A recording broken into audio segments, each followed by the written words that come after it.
Just awkwardly. Yeah. Yep. See, I think we shouldn't cut this. I think we should start it like this, and then I should also be like, hello, welcome to Paisley Presents.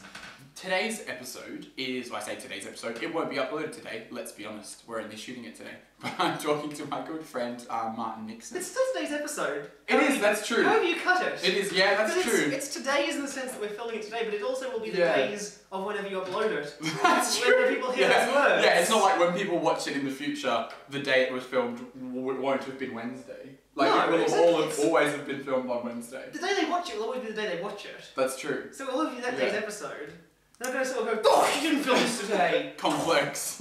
Complex. So, Martin, let us begin, now that I've done the introduction. Basically, who are you? What are you, I suppose, would be the thing. When are you? And what's that last one?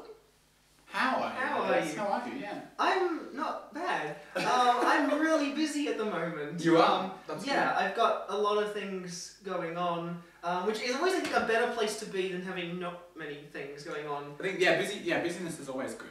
I agree. Yeah, so I do the comic, Zumba Comics, which you know, and I co-write that with Robert Kemp, and I do all the art for it. And we also co-write the series of sci-fi novels, the Ephemeris cycle. Cool name. Yeah, we originally, I wanted to call it, because Zumba Comics, the title, came from, back when I first registered a website URL, I basically just said, oh, what's something that's nondescript but sounds memorable? It sounds like, it sounds like it should be a word but isn't. Yeah. Zunfa. Yeah, fine. Zunfa.net. And then when we did a comic, we were like, let's do a comic. Yeah, that's what we call it. Zunfa Comics. Yeah. And then when we said, when basically we said, let's actually like sit and write another novel together. That would be really good fun. We'll do like a sci-fi comedy thing. And I said, let's just call it the Zunfa Chronicles. And Robert just went, no. And so eventually we settled on Ephemeris, which we thought was a really good title. Yeah, it sort of like it reminds me of, is it ephemeral? Ephemeral? The interesting thing is, an ephemeris is the proper name for a book of star charts. Oh, wow. It worked well for a sci-fi novel. Yeah, that's appropriate, and the weird thing is, it has the same root word as the word ephemeral, which means transitory, which was the original Greek word was for diary or calendar. Oh, wow. So ephemeral meaning passage of time, you know, it's temporary, but then ephemeris meaning like a calendar, that's how they use the stars. And so they kind of, it sounds very similar and they divulge from the same thing, but with completely different meanings, which I find really interesting.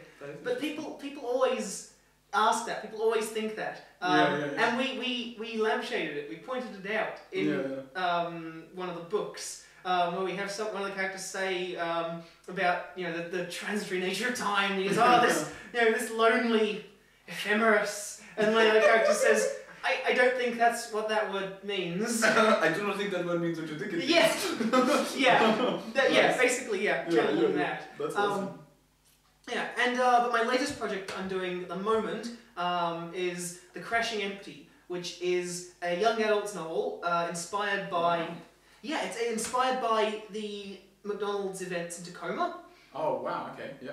Which was, starting a couple of years ago, McDonald's wanted to put an outlet in Tacoma, which is this small town in the Dandenong Ranges.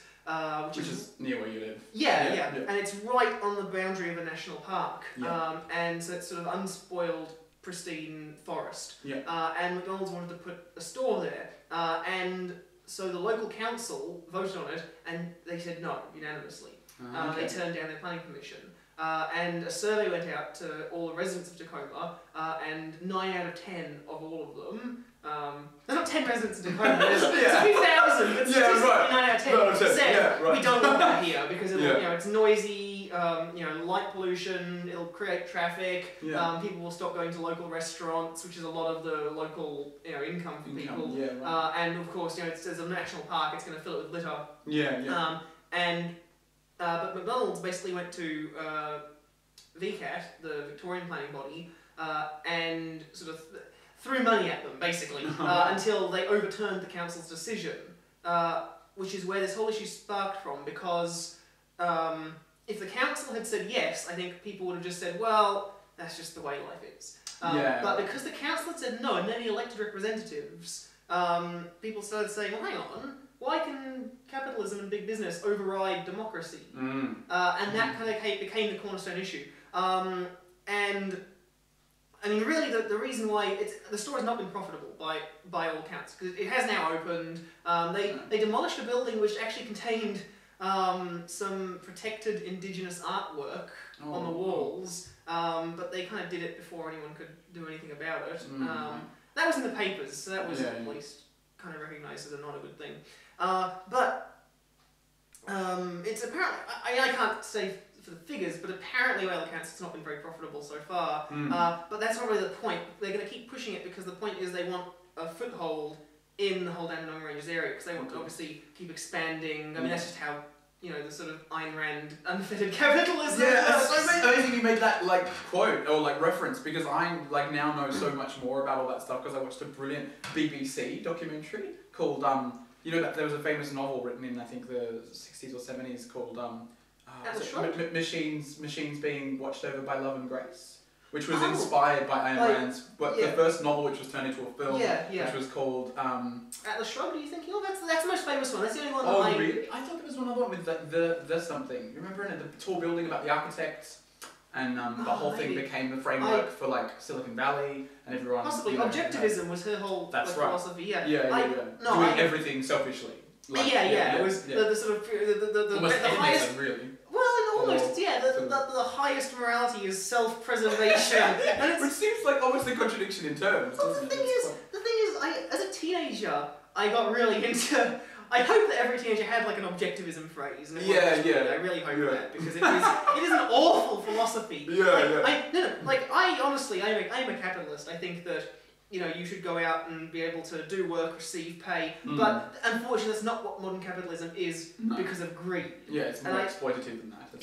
I'm pro-capitalism. I'm anti-greed. I'm definitely anti-objectivism because you're a socialist capitalist in a sense. I don't know. Is that a thing? I don't know. Because I feel like I'm a socialist capitalist. I don't really know what that means. I try deliberately not attach. These kinds of labels for this very reason. I want to just say what I think. Because otherwise people will get angry that you use the label incorrectly, and that's true. Inevitable. There's a whole new argument in that. Yeah, that's very true. And then it kind of shifts off into syntax rather than into ideals. But, exactly. But I guess the point is, it's cynical and people are not happy about it. And it is just an interesting set of events. Because one of the things that was, obviously people started protesting it, and so McDonald's, this international mega corporation, started suing these little local residents of this town. Which is crazy, that's insane. I mean, the lawsuits have now been dropped, but it was, obviously from the get-go, it was going to be a scare tactic. This whole thing of if you don't stop writing to local newspapers, they'll take your house. Bottomless coffers for lawyers. It's they can do that? Yes, they can.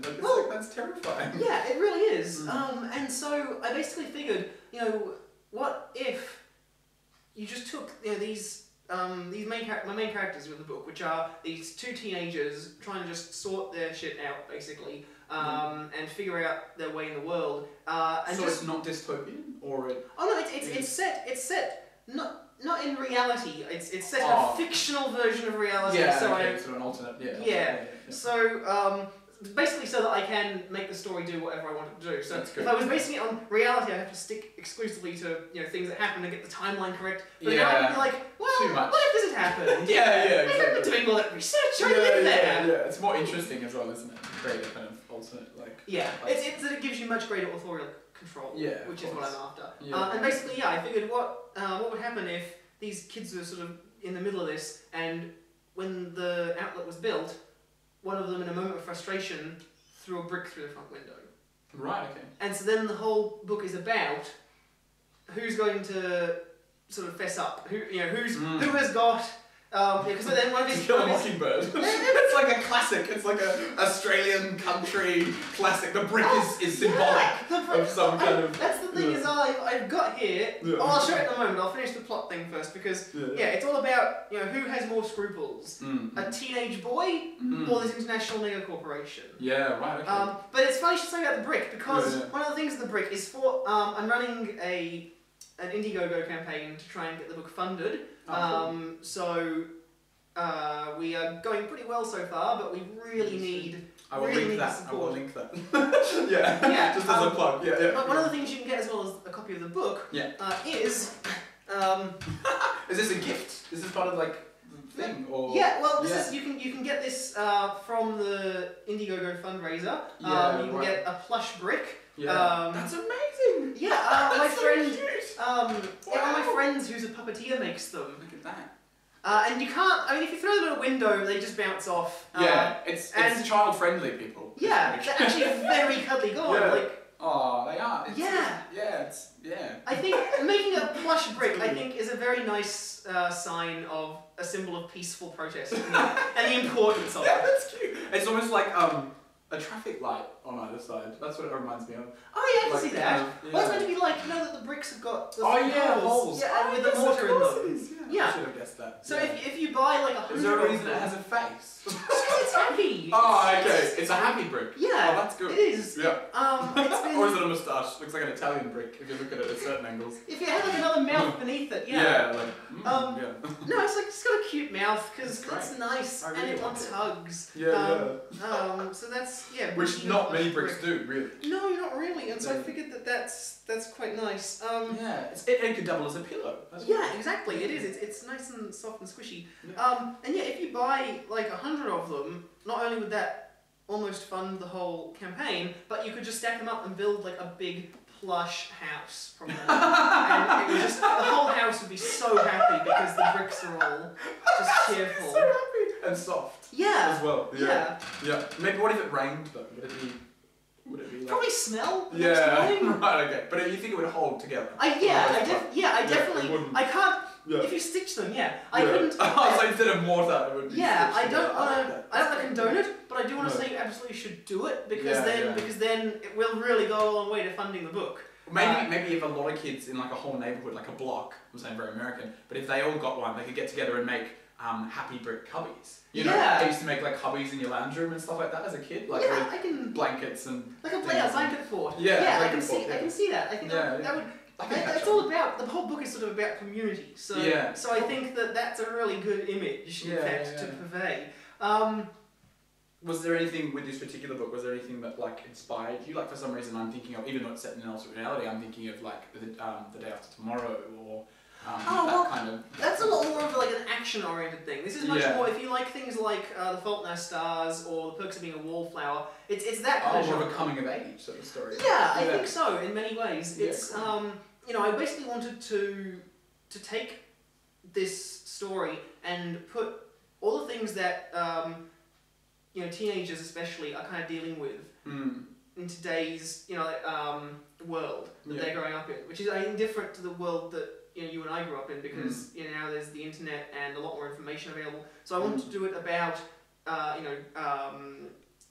people of colour and queer people and the kind of the minorities or the people who are oppressed and and people, especially teenagers, kind of deal with that and how that affects them moving through this world that they're growing up into, and also things like anonymous online hate, which has actually been something that has dogged the protest movement in Tacoma quite significantly. So cyberbullying, I guess you'd call it? Oh yeah, it's as well as real life sort of threats and stuff that's been going on. People get angry about it. But a lot of anonymous online hate. You'd be really stunned at some of the stuff. There's their groups on Facebook that they have, for example, need people monitoring them all the time because otherwise these trolls just get on there and just cause havoc. And it is really disappointing because these are grown adults who are behaving like children. They're not really setting a good example. No, and I'm not going to repeat it, but some of the stuff that they say is so threatening and so shockingly so, and it's just, are you a person? Do you know these are people that you're talking to? Yeah, no sense of empathy and that kind of thing. Yeah, I'm just stunned by it. But I mean, so it's all those kind of issues that I think make it such rich ground, though, for a young adult novel, because these are the types of things that teenagers have to deal with. And it's not just a book for teenagers, I think it sounds very political and very, about social justice and I don't think it's political in that sense, in that it says, you should all go out and vote for this person. No. In the sense political that in a Brave New World 1984 kind of that kind of sort of thing. That sort of way, yeah. I think so, because I think as long as we have social problems in the world, those kind of books will always be necessary. Yeah, definitely. Yeah. Ephemeris, though, sci-fi book. Yeah. At the other end of the spectrum. I mean, we try and make sure that there's a lot of representation of people in that don't get representation. It's sci-fi especially. It's weird because sci-fi has always been a very progressive genre, but sort of almost for me, it's always been like almost 50-50, hasn't it? Like really progressive, and then the other part of it is just incredibly, I don't know, like buys into a kind of old school mentality. I think even some Philip K. Dick, which I love, was quite misogynistic and quite, it depends on what kind of you're looking at. But is it all the time? You think they're probably I think it's a lot. It is to do with the time it was written in and the social values that were considered normal at that point. I mean, that doesn't mean that those social values were ever okay. It's just they were considered okay at the time. That's right. But I think a lot of it is that sci-fi. They've always, in times when you couldn't talk about gay rights, for example. You could write about an alien that was an allegory for gay rights, and you could put that in there. Right. But or I even think Star Trek, I think, had the very first interracial kiss, didn't it, on screen? I think so. Yeah. Kirk and what was it? Kirk? I can't remember if it's William Shatner's character played Kirk. Played Kirk, and a black woman, but she was an alien. So there you go. It's kind of. I'm trying to remember because I've seen all of the original series. And I know that happened. I'm trying to remember it. But I do remember a really great story about that, which was Nichelle Nichols, who played Uhura, who was this. It was made in the '60s, and she was this black head of communications officer. Yeah, right. And a woman. On the bridge. And a woman. Yeah, black and a woman. In a position of authority as well. They've given her power in that. Precisely, and she got huge amounts of hate mail, and like I said before, the shocking stuff. And I think that's just true of any age. Whenever people try and make a positive difference, there's always going to be people who don't like that. But to the point where she was going to quit at the end of the first season. And apparently, Martin Luther King wrote to her and said, "That guy with the black rights and stuff." That guy. Wow. And he wrote to her and said, "Please don't, because." You're having this amazing difference. You're actually doing something that's they've won people if you leave. And she said, he just urged her not to quit the show. And she said she sort of realised it's serious. This is actually bigger than just me. And so she stayed on. Oh, that's beautiful. Yeah. But Ephemeris, I've got a copy of. Example. This is great. We haven't had sort of show and tell yet. This is very exciting. I sort of like thought. Back in primary school or something. Yeah, I thought I should bring. So this is my copy editing version of the first. Book. Yeah, wow. That's like a proper book. That's like it's wow. It's gonna. I'm not gonna actually be surprised, but like. No, I know what you mean. It's like beautiful. A real one you'd buy in a store. You can hold it, and there's a spine and pages. And I like all these. Are these all your notes? Are they? Or just... Yes. This is one of the copy editing ones. So you can see I print and bound this one myself, which is why it's got a big ugly black stripe. Right. God, this is amazing. Look at the effort that's gone into this. I don't know if you can see. See like. There you go. That's really cool. It's really weird because the whole book is available online as we write it in the raw, unedited chapters, and obviously then I sit and copy edit them to the print books. This is the first book which is going to be up on Amazon very soon. It's going to be on Amazon? Yeah. That's amazing! That's so exciting! I'm so excited for you! That's awesome! So it's not just you, it's you and I should also credit.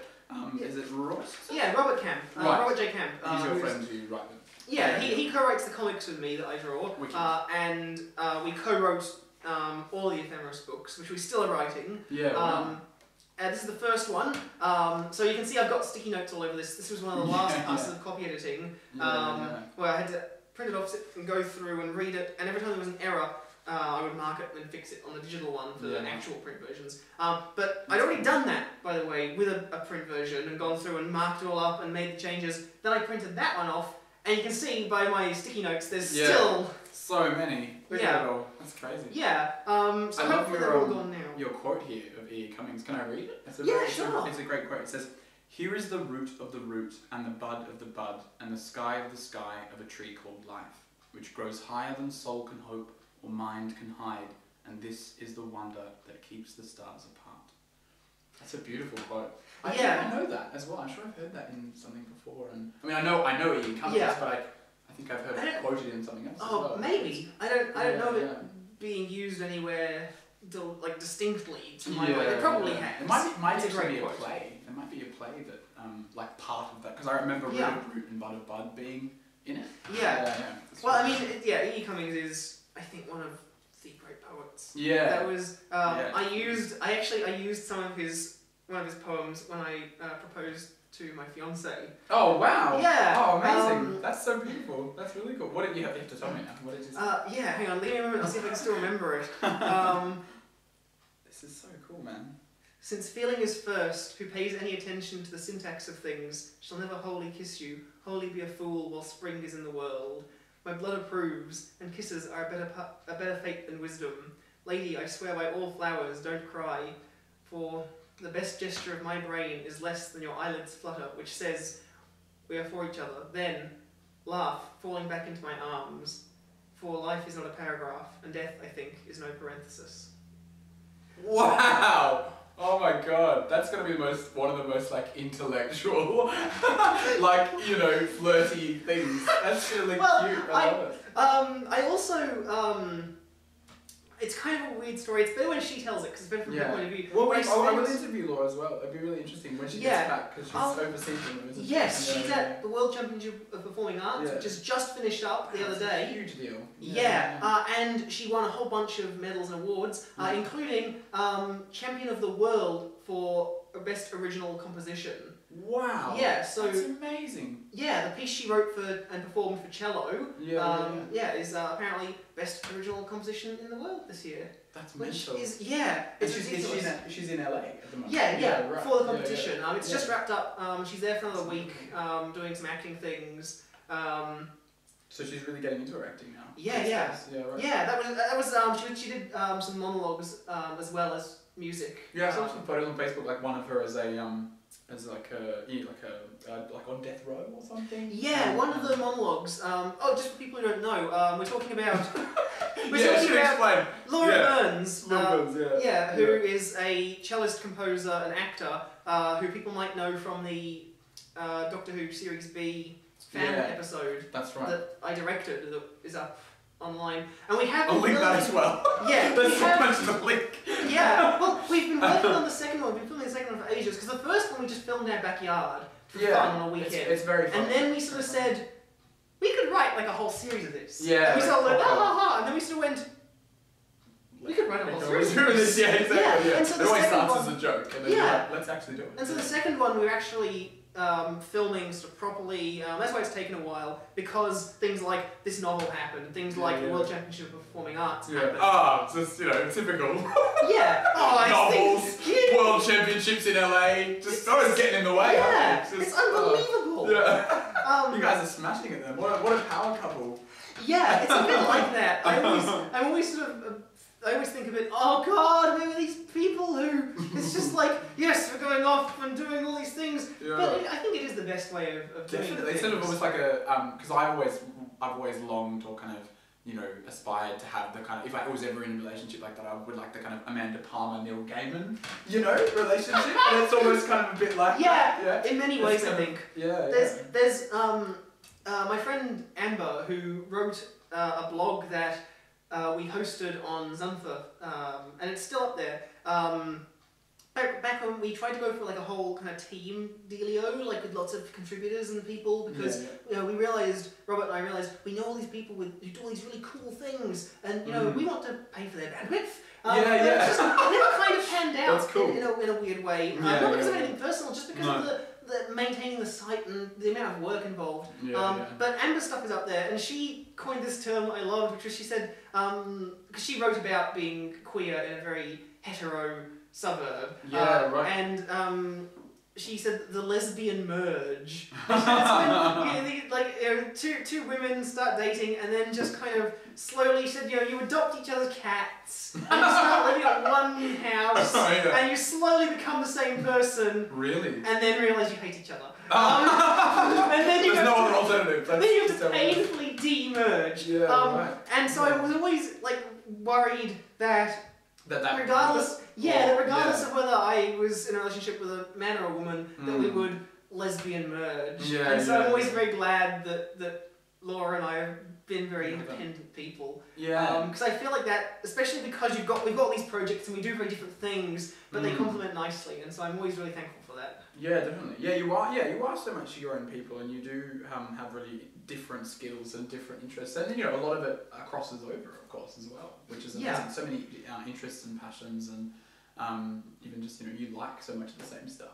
Like it's beautiful. It always helps. Yeah, it does. It's interesting, isn't it? Because I'm having a lot of conversations with people recently about that in terms of a relationship or someone that you're seeing, like where the line is between like how much you have in common and having too much in common and being too much alike and being different enough or too different. Like it's a really hard balance, I think. People kind of miss or underestimate how hard that can be. Yeah, well I think it's because as well that balance is different not only for every relationship, but for every individual. Yeah, that's right. Because it's always two individuals coming together and create this weird third shared entity. That entity has its own needs and demands independent of the two people. Yeah. And I think it's trying to figure out the balance between basically the three entities in a relationship. Yeah, that makes sense.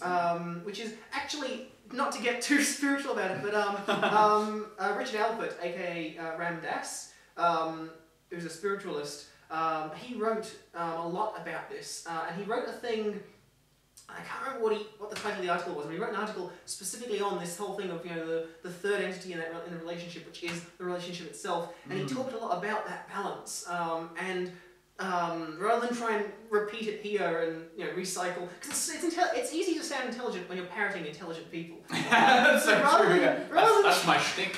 I don't have anything intelligent or wise in myself to say. I just quote people that I love all the time. And people like, what a witty, charming man. It's just like, it's good if you can manage it, because I think that in itself is its own skill. Which true. I do not possess, which is why I'm not going to do it here. but definitely Google it or something. But one of the things with Ephemeris and Zunfa Comics, I also brought in for show and tell, is... what is this thing? I've been looking at it. Yeah, it's a plush toy of Mesbah. Oh my god, another plush toy. Yeah. That's really cute. It's almost like a stress ball. Almost, yeah. There you go. He is the little robot in Zunfa Comics that we did as a one comic joke thing, where we said, Roomba is a little robot that vacuums rooms. So we said, what if you had a robot that tidied up for you, cleaned away your mess? So instead of Roomba, it would be Mesbah. It reminds me a little bit of is it Weber or what is his name in Adventure Time? Bebo. Bebo. Yeah, it reminds me a tiny bit of that. Yeah, visually I can see it. I can see it visually, definitely. I mean they're really different sort of things. Mesbah is this little mute robot thing that goes around and picks up huge heavy messes and puts them away. Because we thought the joke is... like juxtaposition of a tiny little thing being able to be really strong. But we thought the joke was originally that it sounds really good at first having someone just tidy everything up for you, but think of the last time that someone actually tidied stuff away that was yours. You didn't know anything where anything was. And how annoying that was. Imagine having a robot doing that. So efficiently all the time. And how frustrating that would be. And so we thought, whenever we just can't be bothered writing a comic, we can just do a Mesbah strip. It'd be perfect. It's almost like the relationship between Sherlock and Mrs. Hudson. like the robot is Mrs. Hudson. It's just when did you last dust? Where are my books? I can see it.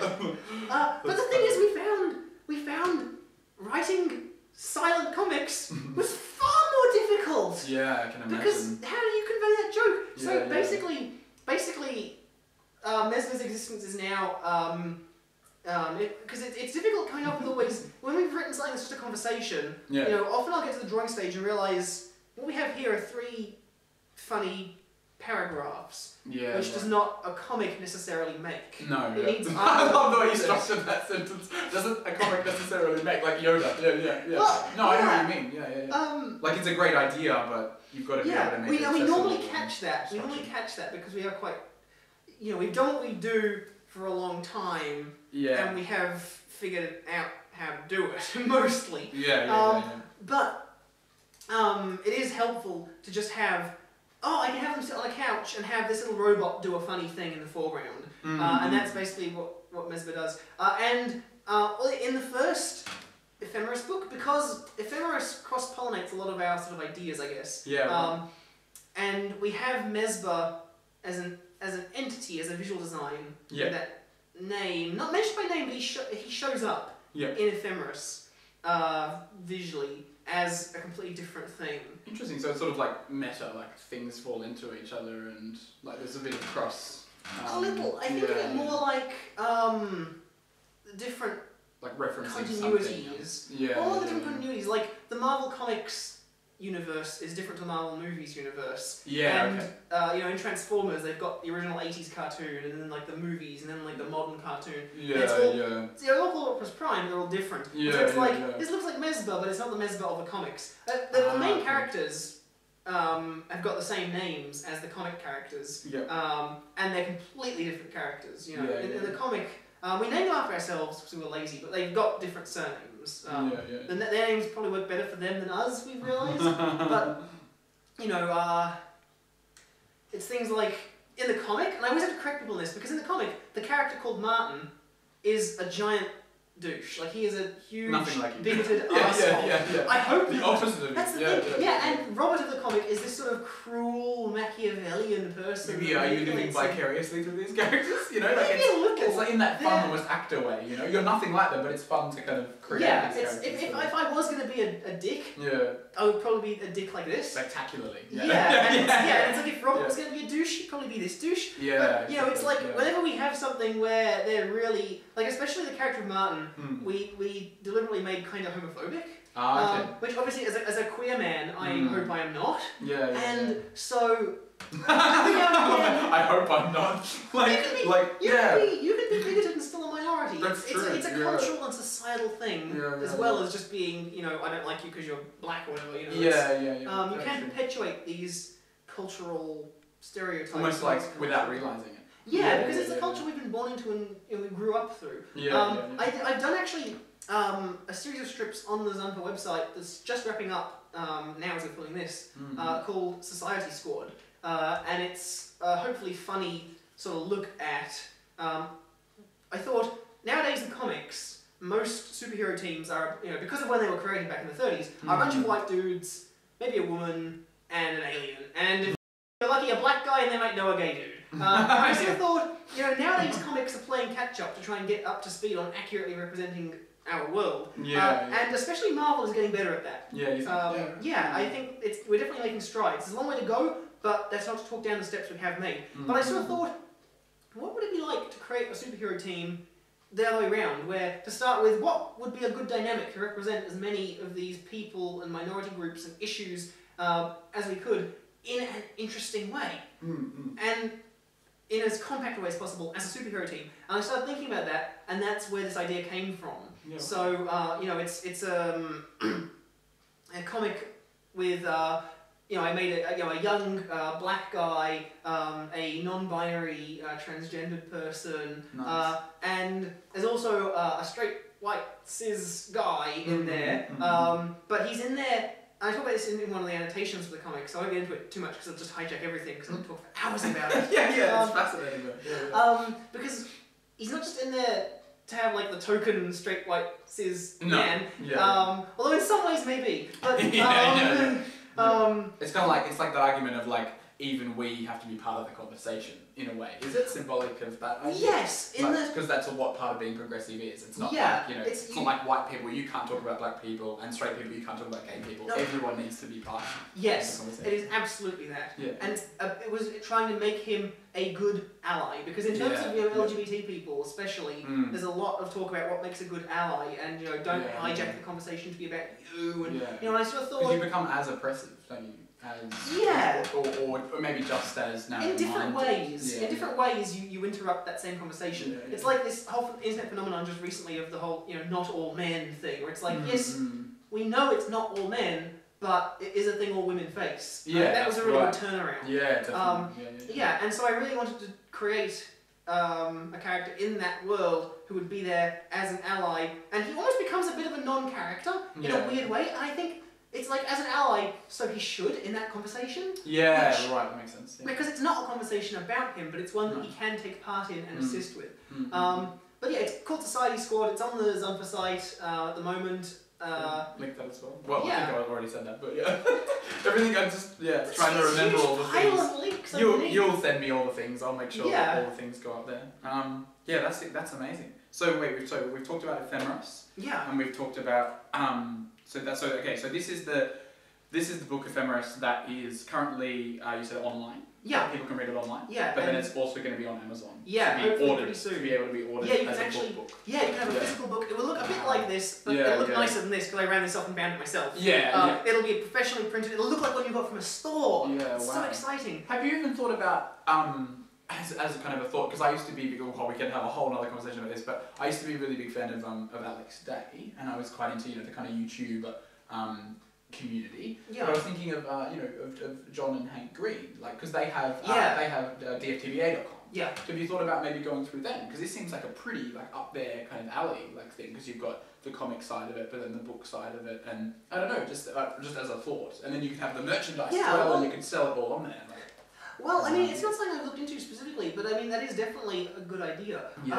There's a lot of really good sites in terms of getting content out there. I guess even maybe Etsy with plush toy type stuff would be. I can't sew at all. It's one of my friends who makes puppets. Who makes them? Who made the brick for me. It was actually my mum made the plush Mesba. Oh really? Yeah, one day It was for a short film I worked on a few years ago that I wrote and directed. Right. That links in well to what I'm going to talk about you next. But keep going. Really briefly then. It was my third short film called Starshine Wilderness. Yeah.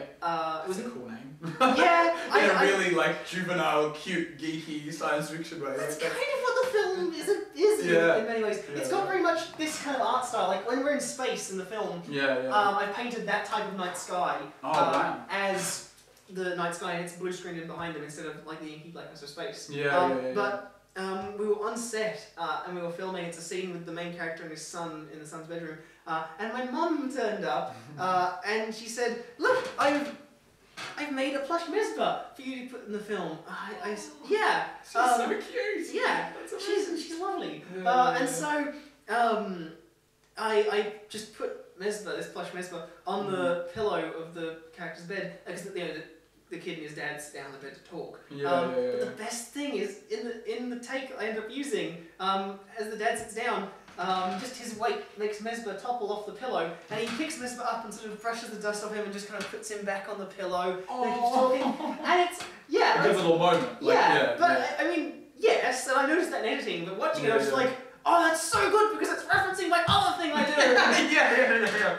That's awesome. Yeah, that's what you should do. You should have I guess Moffat does that to some degree. Stephen Moffat, for those who don't know what I'm talking about, he does that thing where you kind of very but not not in a self-indulgent way, just in a kind of a cheeky. He does in a self-indulgent way. He does. He definitely does it in a self-indulgent way. But you like the idea of referencing different things in different. Oh yeah, that's. I mean, again, if you read Ephemeris, it's very much. Robert really keeps a tight rein on me with that because we do this thing where it's very kind of, I guess the only way I can explain the tone of the book is that Ephemeris is like if Adventure Time was Hitchhiker's Guide to the Galaxy but written by Thomas Pynchon, Wow, that's an amazing thing. I love hearing when like artists or writers explain things and be like, so if you took that and then mix it, like via that, you know, that's a cool combination.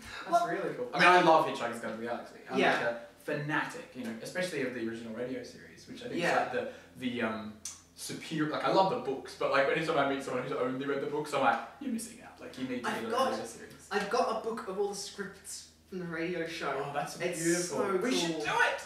Shouldn't we do it as like yes, a thing? Recording it. Yeah, we can do that as like a fan. Put one more project on the file. yeah. Wouldn't that be awesome? No, we should as a that'd be lots podcast of or fun. something. Yeah, that'd be I would love to do that. Yeah. And then maybe write a new episode. You know, with the characters. Yes. I mean, I don't know how we'd have to do like copyright and stuff, but that'd be kind of fun. Well, as long as we don't make any money from it. Yeah, that's right. One thing that Laura and I read that Joss Whedon, who created Firefly and Buffy and directed the Avengers, one of the things that he does with his friends, because his friends, of course, are people like Nathan Fillion and Felicia Day, is that on weekends they go to his house and they would just read a Shakespeare play, like in a round circle setting. Wow. And they're all really good actors. And Laura and I basically just said, like, we read this article and we both said, why don't we do that? Yeah.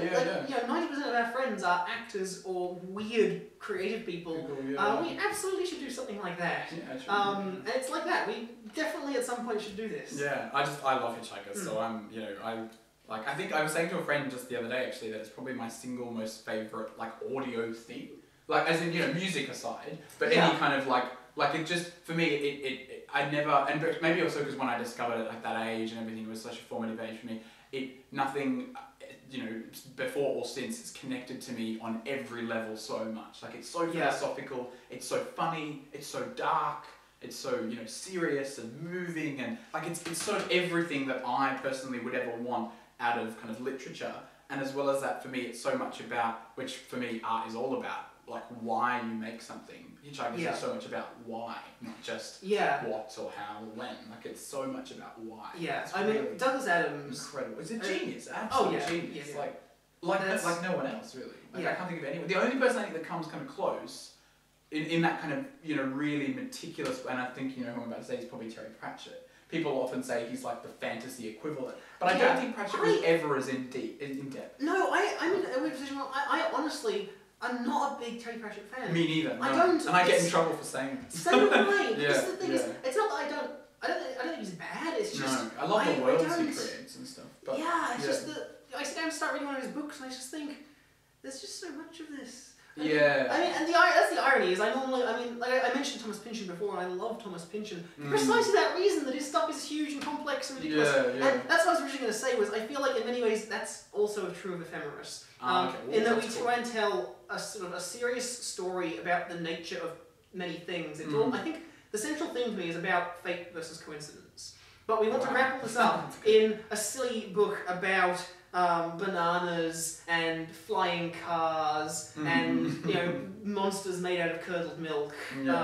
But it is also this epic story about trying to write a novel and about this war of gods and this is the good balance I think between me and Robert. Is if it was me by myself, it would writing a science fiction thing like this, it would slide into all of that kind of end. Robert is always there to make sure that I don't, I don't sort of stuff my.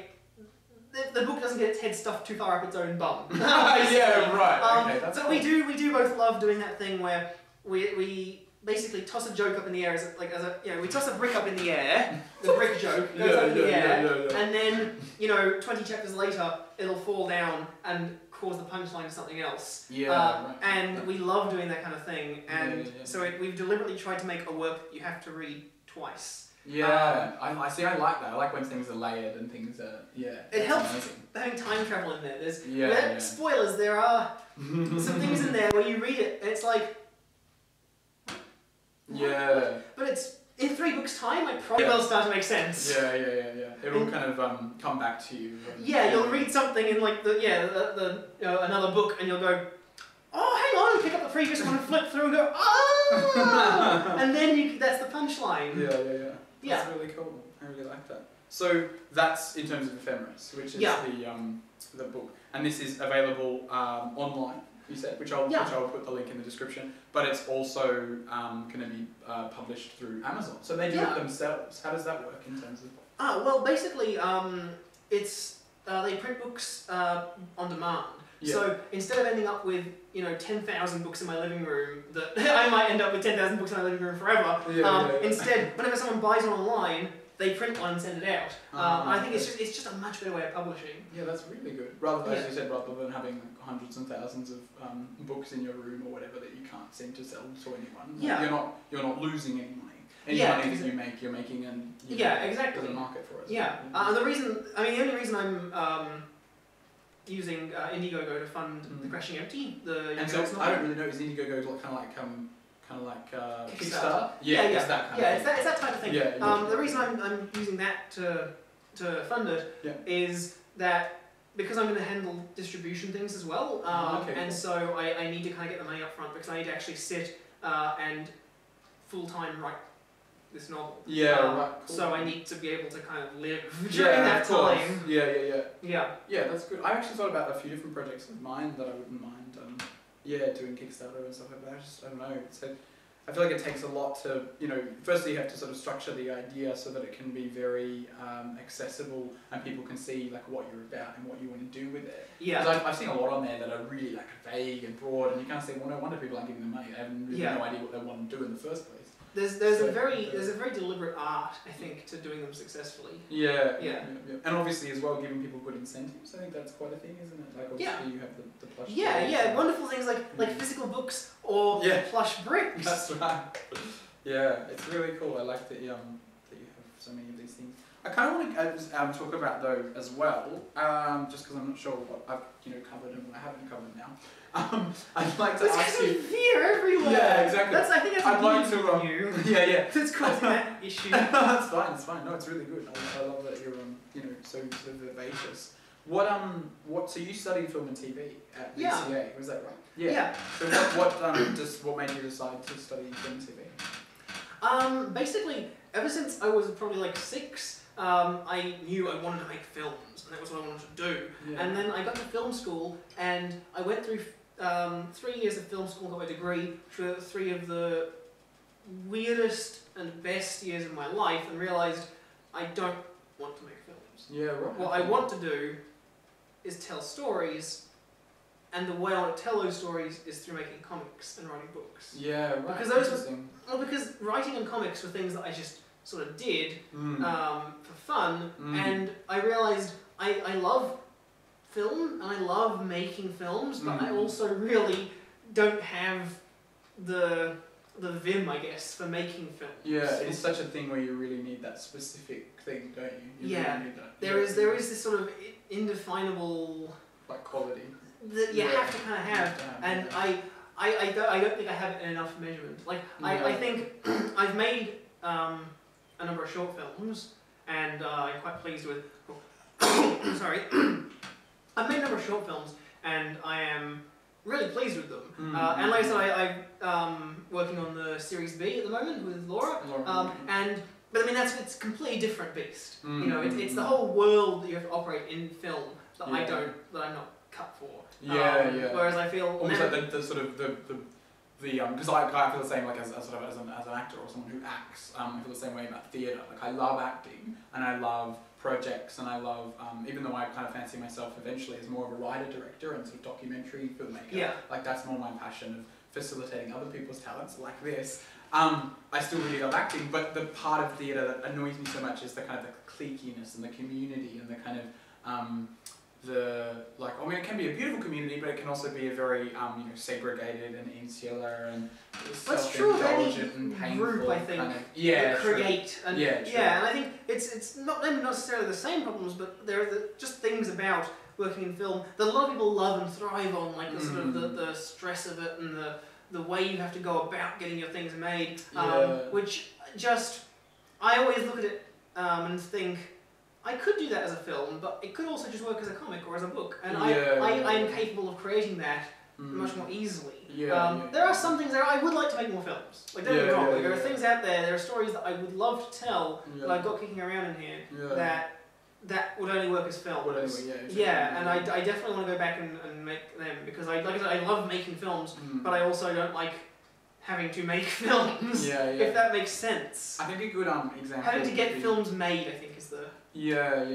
I think a good example would be, I'll use two examples, and both of which are huge idols of mine, and I think one of whom is a bit of an idol of yours, and that's Neil Gaiman, because he's someone that has, I've seen lots of interviews with him, and he always talks about the fact that he's the same, like he loves telling stories, and he loves writing, and of course originally, as you know, he was a comic book, writer, like that was his main thing, and I'm sure he still does that. And predominantly he still writes books and novels and things and stories like that. I don't think he'd ever be able to direct a film or even a TV series. Like I think he doesn't like the idea of it, and I think like in the same way as you, I think it's all that stuff that is sort of too much, and he would rather just. And also I think, like for instance with Neverwhere, I know he was really annoyed because he felt like it wasn't true to what he wanted it to be. He talks about it as if it was, kind of completely got away from him.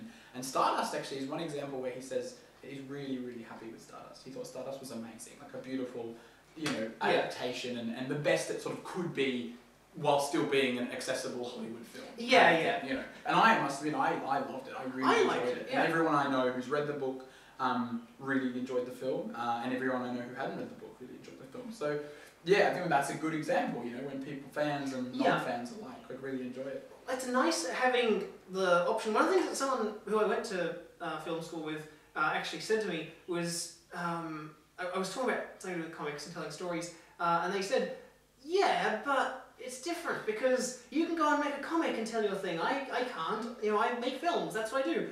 And I sort of, like, that was kind of the key thing to me, which was, like, I'm lucky enough that I have multiple avenues to tell stories. So rather than this is just the medium in which I work, it does come down to what's the best medium to tell this story, which is not a luxury that most people who tell stories have. So I'm always really kind of thankful for that. Yeah, and it's really interesting to talk to you about this kind of stuff because I almost feel like the opposite. I haven't even studied film, and yet I feel like filmmaking, will be a kind of like, I always feel like it's my calling, or certainly writing film, theatre, much more visual stuff. And part of that for me is that I've always been really good with, or sort of natural with dialogue and character-based stuff. Whereas what you are really good at, as well as that, is description and creating the world and that kind of thing. And I just don't think I would be able to do that as well. Like I've always kind of joked with my friends that, and a lot of my friends think this, and I take this as a huge compliment. A lot of my friends think I have like at least maybe one novella in me.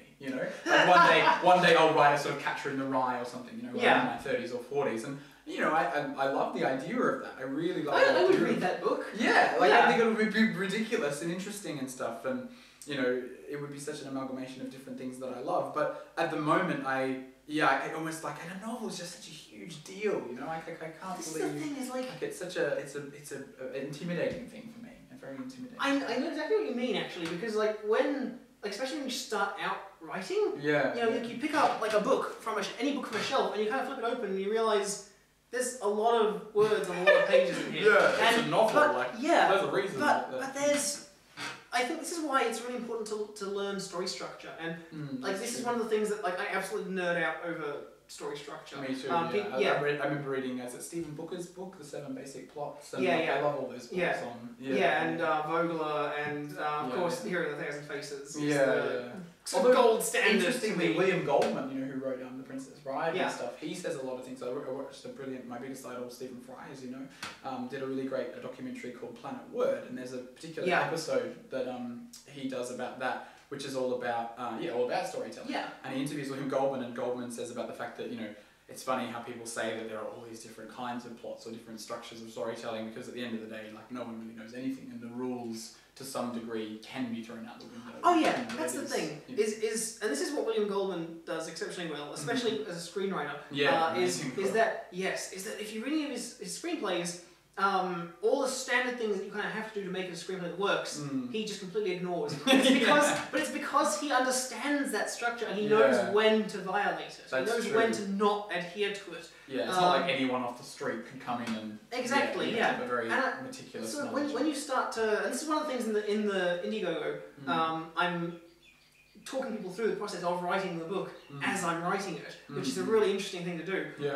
And so I'm talking about structure in that at the moment, and when you actually take a novel, you know, and you look at the word count for a novel, which is 80 to 100,000 words, and you start to break that down into the story structure of it, you realise, oh, I haven't actually got much space in terms of the word count, and I want to adhere to that to get this information across. Because you start to realise, you know, it's how much moves from one moment to the next, how things change over time, and there is no constant. So you have to kind of keep describing and keep writing, keep using words, and then you realise that's a novel. So you sort of end up with it. It's like a snowball effect, kind of. That's one of the things, especially in Ephemeris, that Robert and I get is we call it chapter bloating. Yeah, right. And it's when we'll be writing, we know in each chapter what has to happen. So we sit down to write the chapter, and we write a chapter every week, and we'll start writing every week. Yeah, that's very disciplined of you. Yeah, every Wednesday, you can go onto the site and there's a new chapter. So that's cool. We get chapter bloat, which is when we'll say, right, this is what's going to happen in this chapter. But then, as we're writing, we'll keep having these ideas, and we'll keep saying, oh, we should put that in. Oh, that's we can put this. Oh, how would we do this? Oh, that could play off later here. And we, and that's just the creative process. And we realise we've now filled a chapter's worth of space. I've just come to chapter 25, the really long chapter. That's getting very meta, isn't it? Yeah, that's great. That is in fact a reference to a novella that we wrote a decade ago. Oh, there you go. That had a chapter called the really short chapter, and then the really long chapter. And we thought, that's an in-joke just for you two. Yeah, and that's great. In Ephemeris, in the intermission chapters, we have a bit where we write us writing the intermission chapters, and so we actually the fictionalized, I guess, version of us says, that's just terrible, we can't do that. And he says, yeah, but we wrote a chapter called The Really Long Chapter. And he goes, yes, but that was an homage, which is exempt from taste. I like that. That's a good argument. That's really cool. Yeah, and so we end up, then we realise we've only gotten through half of what we wanted to do in that chapter, but it's now a chapter and we're like, this is a good place to stop. Pick it up next chapter. And so we now suddenly have got an extra chapter, and it's chapter bloat. So because we're now writing, that's part Circle, the first book. We've just finished part Line Act 1, and now part Line Act 2 is beginning, and so that's a much more, part Line Act 1 was a much more sprawling narrative. Part Line Act 2 is much more like we have to, it's got a time limit, it's, we're powering through it. It's like everything's taking place over a short time period, and so we really want to, we would rather have longer individual chapters than get chapter bloat, and that's what we're really aiming at. So it's kind of interesting that has come up. Oh, it's such a, I'm so impressed that you guys have... Also, I think it's one thing to write a novel, but to have done it together, it must be a really interesting and beautiful kind of friendship. And maybe another time, even though it might seem like we're doubling up, I would be interested to maybe do an interview with the two of you, just to, see you bounce off each other and talk about the process and things like that. It's a very different dynamic. It's like we said about relationships earlier, there's this weird third space, and that exists even in a creative partnership. Yeah, of course. And that, I think, is why Ephemeris is a very different book to The Crashing Empty. It's very different. Besides being a different genre, obviously. Because it's being written in a completely different space. I like this. Ephemeris, and it says an ergodic, is it? Ergodic? Ochre space epic. Yeah. Ochre is in, hey, if I can go, like ochre? Yeah, because it's an Australian sci-fi thing. Yeah. Right? We're Australians, we make a lot of jokes about Australia. That makes it sound more like Mad Max almost. I can't believe I didn't think of that before, but kind of that's really well, cool. I mean, that said, I did draw Arizona on the front cover. There's a scene in the book where they're flying through the Grand Canyon, but it is primarily an Australian thing, so. Cool. A lot of the humour and all that kind of stuff, and ergodic being, it's intentionally, like I said before, a weird thing to read. You have to be kind of switched on, to follow anything.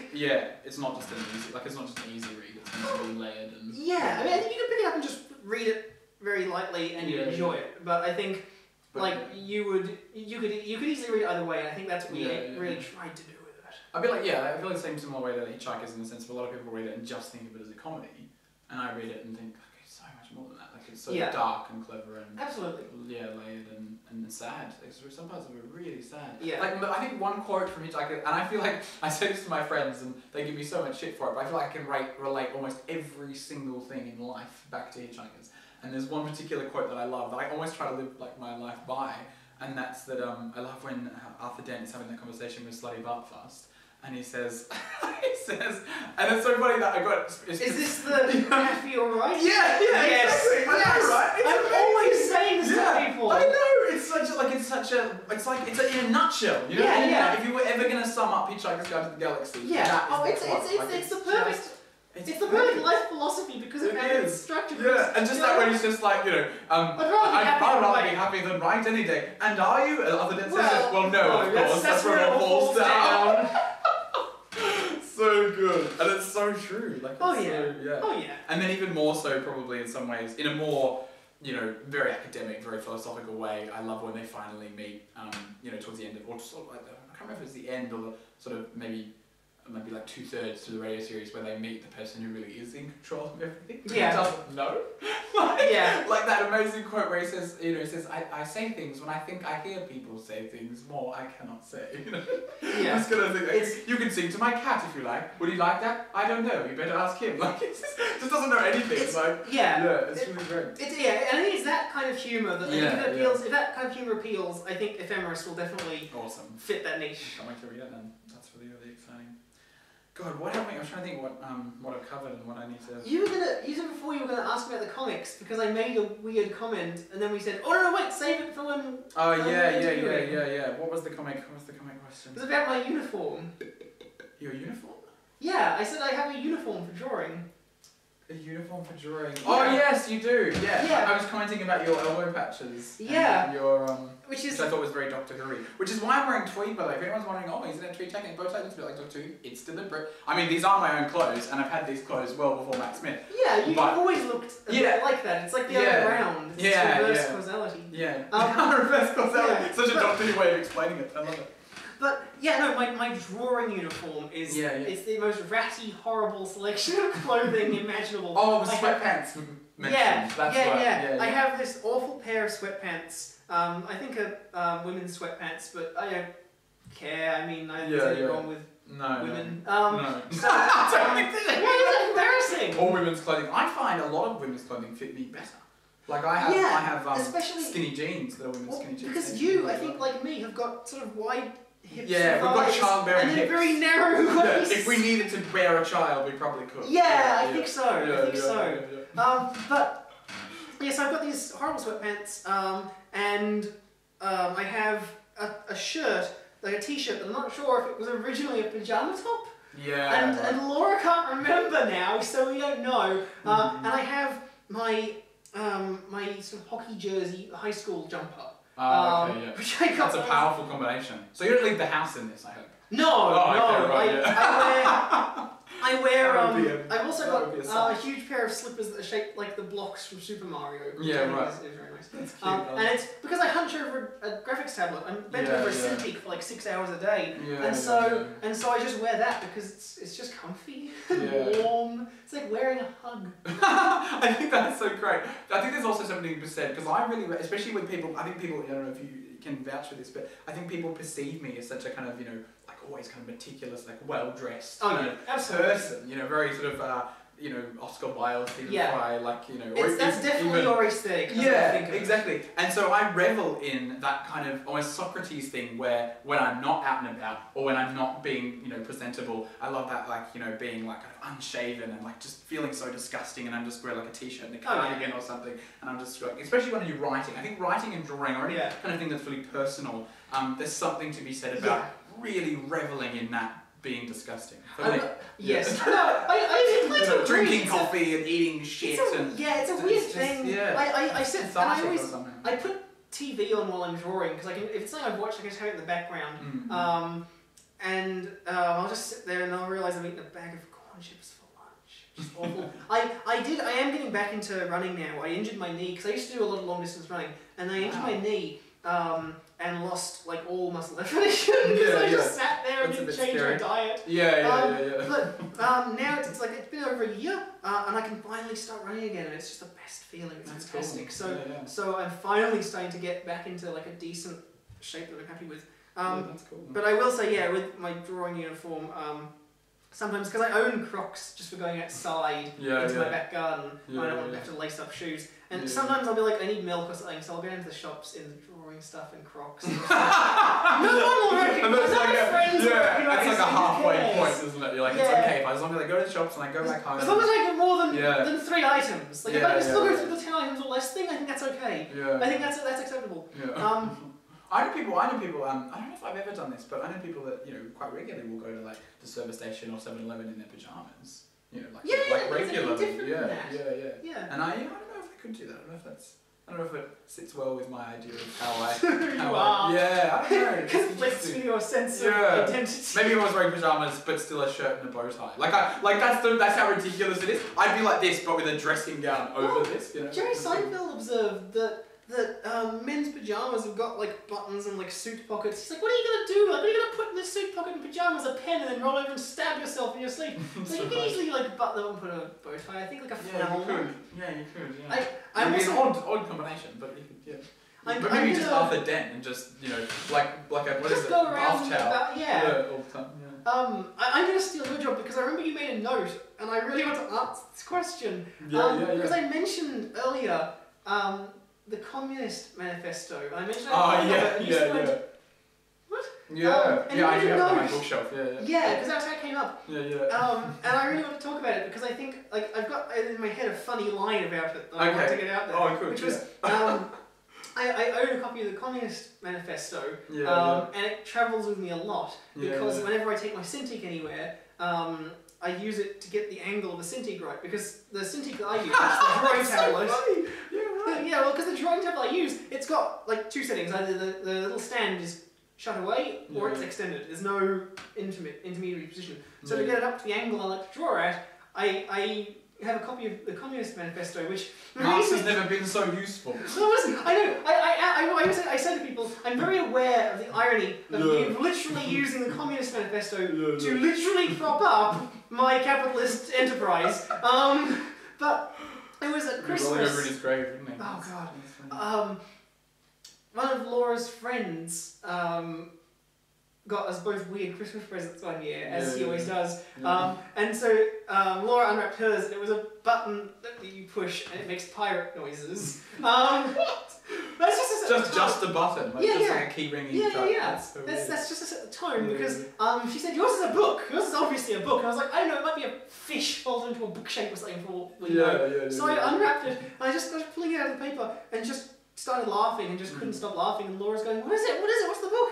And she went over and sort of finished unwrapping it and started laughing, and it was the Communist Manifesto. So you didn't buy it, you were given it. I was given it, which is very fitting, I think. And then, when I realised I need something about this thickness to prop up, I was like, I know, because it's there, it's still on the table. I haven't read it yet. I'll read it at some point. And probably get all sorts of funny ideas. I was bought it. It's funny you say that because I think a lot of people actually that I know who have a copy of it didn't buy it themselves. I was bought it by our old tutor from journalism. I did journalism at university, and she's still. I'm seeing her tomorrow. She's still like a huge part of my life and just a wonderful mentor. She's not just the person who teaches journalism. She also works for the BBC and goes overseas. And at the moment, she works for an amazing organisation where she'll go to like. Russia or even Afghanistan and Iran and stuff like that, and train journalists there to be good journalists, which is like the best thing ever. It's not just like she's doing journalism there, but she's teaching the local people to be able to. People like that. I am she's so such an inspiration. Because she's been in some really genuine life-threatening situations. There were times when they were out on sort of typical thing out on a bus in the desert and stuff, and they had gunshots or they heard missiles going overhead. Proper like war zone stuff. So and she's someone who's very passionate about the plight of Palestine and always invites me to things, and because it is kind of like, I don't know, just to get really political, but it is kind of beyond a joke now in the sense of people still have this idea that there's a real conflict, but it's not. Like the Palestinians are being fucked over completely, and it's such a totalitarian thing. I don't want to kind of align myself politically either way, but I think any kind of conflict where people's lives are being lost over something that could be resolved. Yeah, I think is quite so easily. Well, not easily, but yeah. Yeah, no, but that there's. I mean, there is no easy solution where it would have been taken, but No, but exactly. yeah, but it's just the fact that people, innocent people losing their lives over a conflict always distresses me. And I think that's why it's so important. I mean, like you said, people going over there to teach journalists and things. I always be so in awe of those kind of people because it puts what I do into perspective so much. Yeah. And that's why I feel like it's so important to, in the words of the band Andrew Jackson Jihad, to bear some witness when you can. Because and that's why I am so excited to be writing The Crashing Empty. Because I feel like it's something that is in the wheelhouse of things that I can do, that I can offer, that I can put out there. It's a powerful message that I hope really so. believe in and that people will be inspired by. Yeah, and the same with Society Squad, the comic I was talking about. I feel like that's something that in my capacity as a writer I can do Crashing Empty, and in my capacity as a cartoonist I can do this little weird funny comic thing that hopefully, if even one person reads it and it'll be worth it. And changes the way they live their life to benefit the world, then that's validated the whole industry of what I do, as far as I'm concerned. And it's interesting you say that because my mum's a teacher, and she says the same about teaching. Like, and you teach as well. Would you say the same about teaching? It's such a teaching thing where it's like if I get to one kid, if one student really, if I can impart some, not even to say wisdom, but just like some way of, because the education system in some ways is so fucked. Like it's. So, it is not in a good state. And the thing is, educators realise that. Like all teachers know that. They know it. Yeah, and they fight against it, which is the good fight. And people should. A good teacher, like they really do stick with you. It's really weird because you know them so intensely and so closely as a student of theirs, but in a way that is so different from any other relationship you'll have in your life because you're a part of them. And it's so interesting because Ephemeris is actually dedicated, Robert and I dedicated it to the English teacher that we had back in high school, without whom we would never have written anything together. And I mean, this is the thing is, I know that my mum still is in contact with him, and I've always kind of thought it would be so amazing to get to know him as an adult. But in a way, I love that too. To have a lifetime relationship. But in a way, I kind of don't want to. Because, I know what you mean. Because he is this in my head, this platonic ideal of what I should be doing correctly. And so every time I sort of half-ass anything I'm working on, his face pops up as it was when I was 15 years old. Very much like the relationship that Charlie has with his teacher in Perks of Being a Wallflower. Yeah. In a way, he really becomes his mentor and his, his inspiration. And because he has some relationship with his father, but I think there's definitely a degree in Perks that he just doesn't understand. He doesn't get it, or he doesn't want to get it, or he doesn't have the emotional tools to be able to deal with what Charlie's going through.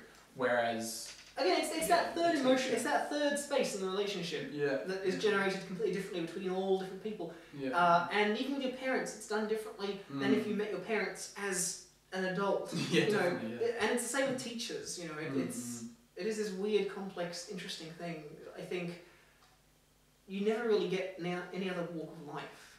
Yeah, I agree. It's a very specific and unique occupation. And I think it's definitely one of the most admirable. Because I think the thing is as well, there's so many academics, but not very many teachers. I think there's a big difference between people who are sort of just academics and people who can really teach. They really know how to not talk down to people. I think being a good teacher is just as highly skilled a thing and highly unusual a thing as being a good writer or being a good filmmaker or being a good scientist. It is this sort of it's an art and a science rolled into one. And that's why the teachers that are really good stick with you. That's why even now, all these years later, I still, like I said, the face of my year 8 English teacher pops into my head and says, "No, you could do that better," and I sort of go, "Yeah, I could," and I redo it. She's right. It still is forcing me to. Do my best. It's weird. Beyond the, I wasn't say beyond the grave, but beyond the. No, yeah, it's still alive. Beyond the grave of your friendship, kind of. It's beyond the grave of that third space. I see what you mean. It's how are we doing for time? I'm just really aware that I've been talking for ages. No, it's fine. I just want to see what I haven't covered, and I think we've pretty much covered everything. I just want to finish by saying what's next for you, what projects are coming up, because we've talked about Ephemeris, we've talked about which is going to be available on Amazon, as I've already said. I think they'll probably be sick to death of me saying that. And we've also talked about so that's the science fiction one. Yes, The Crashing Empty is... Not the science fiction one. That's the young adults one. That's the one that I am funding right now on Indiegogo, and you can get a plush brick, you can get a copy of the book, you'll get live updates of me actually putting the words on the page. Oh, wow. That's awesome. Comprehensive. Yeah, it's a really good experience so far. And what was the other? There was maybe a third, or maybe there were two other things, because there was the online comic. Yeah, the Zumba Comics, which is every Monday and every Friday there's a new 3-panel comic. That's just an ongoing thing sort of forever. And I guess in terms of what's next is... obviously, Crashing Empty is going to take up a lot of my life at the moment and into the foreseeable future. Because that is the same sense of it's going to be a book, like it's an e-book at the moment, or it's it's going to be a physical published book. It's going to be right. It's not going to be. And that's the online. Australian one, the plight of the brick and all that. Yes, it's the. I'm just trying to make distinction between. It's a teenager. That's right. The coming of age with the fast food company who throws a brick through the window. It sounds like a really good concept. Like the simplicity of it, I think is brilliant, because people can interpret so many. Yeah, if you can distill the concept of your book down to a really quick pitch, I think that you've probably got it to a point where the structure is good enough that you understand it. Yeah, and that it's very accessible too, I think, which is important. I hope so, I honestly think it's going to be good. I don't just say that because I'm writing it, I want people to buy it. And is it just you that's writing? Yeah, it's just me. Yeah, it's a bit more pressure, because obviously you're used to working with Robert. It's it's a very different book. But I think people will like it. I really honestly think people will like it. I think it's funny and sad in just the right ways. Yeah, cool. Oh, that's awesome. I can't wait to hear about the things. So, yeah, I think we've talked about just about everything. We've talked about everything today. Anything else in the sort of pipeline beyond that you're thinking about doing? Well, I mean, like I said, that's really the main focus at the moment for me. But I have been working on a project called Geometrical Safari, which is a weird retelling of a nature book that I invented with a friend when I was a little kid. And so I've been posting daily updates to that, but I put that on hold a couple months ago to work on Crashing Empty, and I'm not going to pick that up again until Crashing Empty is finished. Okay, good on you. But keeping disciplined. Well, I know I couldn't do both. I couldn't do both, and I don't want to half-ass both of them. I want to whole-ass one of them. That sounds great, doesn't it? People on the internet are going to have a field day with that. I honestly law fag. I honestly like a remix of it that makes me look really embarrassing. A GIF maybe. A meme. I would love to be a meme. Oh, that would be great. Well, thanks so much for coming and thank you so much for asking me questions and letting me keep going. It's so good, and I'm sure we'll have another chat as well, because there's just so much to talk about with you. I think it would be really cool if we did a thing maybe with Laura, and you talked about your separate projects maybe a bit more in depth, like Series B or something like that, or even just have one about comics, because I have another friend of mine who I'd love you to meet who knows so much about comics. But anyway, I shouldn't. A round table thing. That would be awesome. Really cool. Alright, so that has been Martin Nixon. All the things that he said that he does. I'm not even gonna. I was gonna try and be like writer, blah, blah. But no, it's good, amazing things, and I will link all of those things in the description. I hope you've enjoyed the interview, and we'll see you on the interwebs. Thanks a lot. Bye.